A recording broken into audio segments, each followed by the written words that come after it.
ଆଜିର ପ୍ରଥମ ମୁଖ୍ୟ ଖବର, ଓଡ଼ିଶାକୁ 400 ଇ-ବସ୍ ଯୋଗାଇଦେବ କେନ୍ଦ୍ର ସରକାର।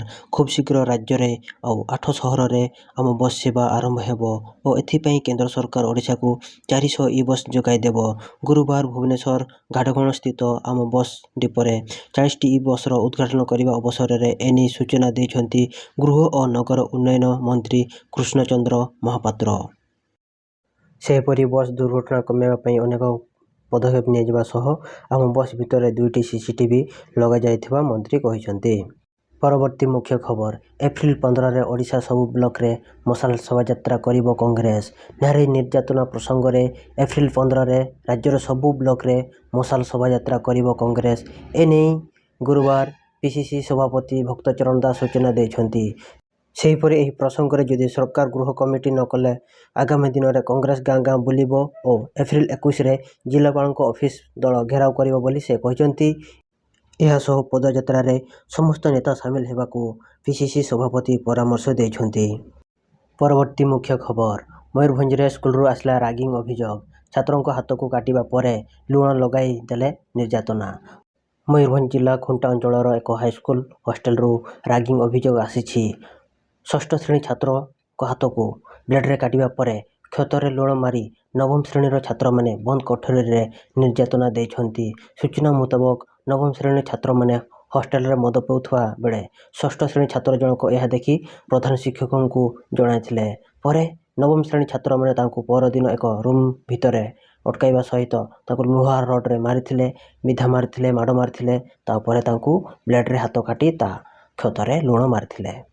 ପରବର୍ତ୍ତୀ ମୁଖ୍ୟ ଖବର, ଭୁବନେଶ୍ୱର କ୍ୟାପିଟାଲ ହସ୍ପିଟାଲରୁ କଟକ ଏସ୍ସିବି ମେଡିକାଲକୁ ଗଡ଼ିବ ଆମ ବସ୍। ରୋଗୀ କିମ୍ବା ରୋଗୀଙ୍କ ସମ୍ପର୍କୀୟଙ୍କ ପାଇଁ ସହାୟକ ହେବ ଆମ ବସ୍ର ନୂଆ ରୁଟ୍। ଏହି ରୁଟ୍ ସମେତ ଅନ୍ୟ ନୂଆ ରୁଟ୍ରେ ଚାଲିବ ଇ-ବସ୍ ସେବା, ଗୃହ ଓ ନଗର ଉନ୍ନୟନ ମନ୍ତ୍ରୀ କୃଷ୍ଣଚନ୍ଦ୍ର ମହାପାତ୍ର କହିଛନ୍ତି। ପରବର୍ତ୍ତୀ ମୁଖ୍ୟ ଖବର, ଟାରିଫକୁ ନେଇ ଆମେରିକାର ୟୁ-ଟର୍ଣ୍ଣ। ଭାରତ ଉପରେ 26% ନୁହେଁ 37% ଲାଗିବ ଶୁଳ୍କ। ଟ୍ରମ୍ପଙ୍କ ଟାରିଫ ଘୋଷଣା ପରେ ଭାରତୀୟ ସେୟାର ବଜାରରେ ବଡ଼ ଧରଣର କ୍ଷତି।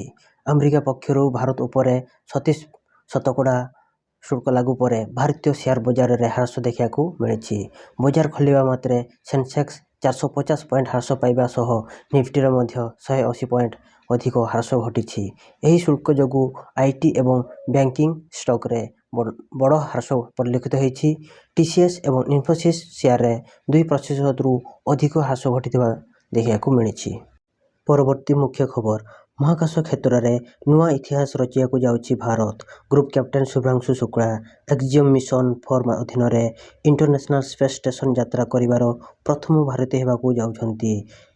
ନାସାର ଫ୍ଲୋରିଡା ସ୍ଥିତ କେନେଡି ସ୍ପେସ୍ ଷ୍ଟେସନରେ ଏହାକୁ ଲଞ୍ଚ କରାଯିବ। ଭାରତର ଗଗନଯାନ ମିଶନର ଅଂଶ ଥିବା ଭାରତୀୟ ମହାକାଶ ଯାତ୍ରୀ ଶୁଭ୍ରାଂଶୁ ଶୁକ୍ଳା ଆସନ୍ତା ମେ ମାସରେ କେନେଡି ସ୍ପେସ୍ ଷ୍ଟେସନରୁ ଇଣ୍ଟରନ୍ୟାସନାଲ ସ୍ପେସ୍ ଷ୍ଟେସନ ପାଇଁ ଯାତ୍ରା କରିବେ। ପରବର୍ତ୍ତୀ ମୁଖ୍ୟ ଖବର, ଖୋର୍ଦ୍ଧା ନିକଟସ୍ଥ ହଳଦିଆପଦାରେ ନୂଆ ଶିଳ୍ପାଞ୍ଚଳ। ବିଭିନ୍ନ ପ୍ରକଳ୍ପର ଶିଳାନ୍ୟାସ କଲେ ମୁଖ୍ୟମନ୍ତ୍ରୀ ମୋହନ ଚରଣ ମାଝୀ। ପରବର୍ତ୍ତୀ ମୁଖ୍ୟ ଖବର, ଚର୍ଚ୍ଚାରେ ରାଜ୍ୟ ରାଜପଥ ପ୍ରାଧିକରଣ ବିଲ୍। ଏଣିକି national highway authority of India ଢାଞ୍ଚାରେ ଗଠନ ହେବ ଓଡ଼ିଶା ଷ୍ଟେଟ୍ ହାଇୱେ ଅଥରିଟି।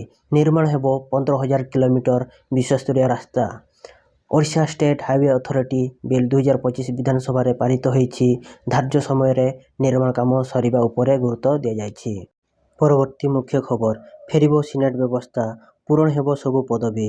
12.5 ଘଣ୍ଟାର ଘମାଘୋଟ ବିତର୍କ ପରେ ବିଶ୍ୱବିଦ୍ୟାଳୟ ସଂଶୋଧନ ବିଲ୍ ପାରିତ ହେବାକୁ ନେଇ ଉତ୍ସାହିତ ଶାସକ ଦଳ।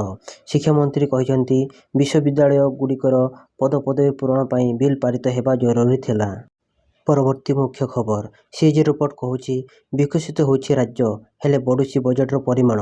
ହେଲେ ସେହି ଅନୁପାତରେ ଖର୍ଚ୍ଚ ହୋଇପାରୁନାହିଁ ଅନୁଦାନ ରାଶି।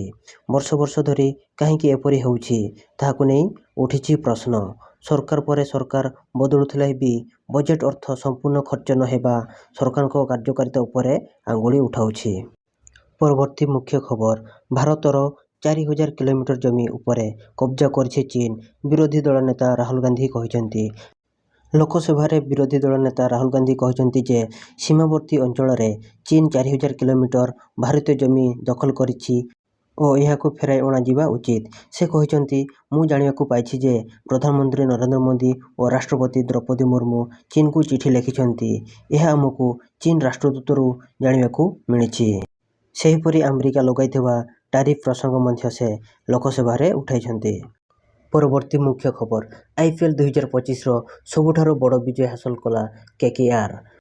ଆଇପିଏଲ୍ 2025ରେ ଗୁରୁବାର ସନରାଇଜର୍ସ ହାଇଦ୍ରାବାଦକୁ 80 ରନରେ ହରାଇଛି କୋଲକାତା ନାଇଟ୍ ରାଇଡର୍ସ। କେକେଆର୍ ପ୍ରଥମେ ବ୍ୟାଟିଂ କରି 200 ରନ୍ କରିଥିଲା ବେଳେ ସନରାଇଜର୍ସ ହାଇଦ୍ରାବାଦ 16.4 ଓଭରରେ 120 ରନ୍ କରି ଅଲ୍ ଆଉଟ୍ ହୋଇଯାଇଥିଲା। ତେବେ ଏହା ସନରାଇଜର୍ସ ହାଇଦ୍ରାବାଦ ପାଇଁ ଲଗାତାର ତୃତୀୟ ପରାଜୟ ଥିଲା ବେଳେ କେକେଆର୍ ପାଇଁ ଏହି ସିଜିନ୍ର ଏହା ଦ୍ୱିତୀୟ ବିଜୟ ଥିଲା। ସେହିପରି ରନ୍ ଦୃଷ୍ଟିରୁ ଏହି ବିଜୟ ଚଳିତ ସିଜିନ୍ର ସବୁଠାରୁ ବଡ଼ ବିଜୟ ଅଟେ।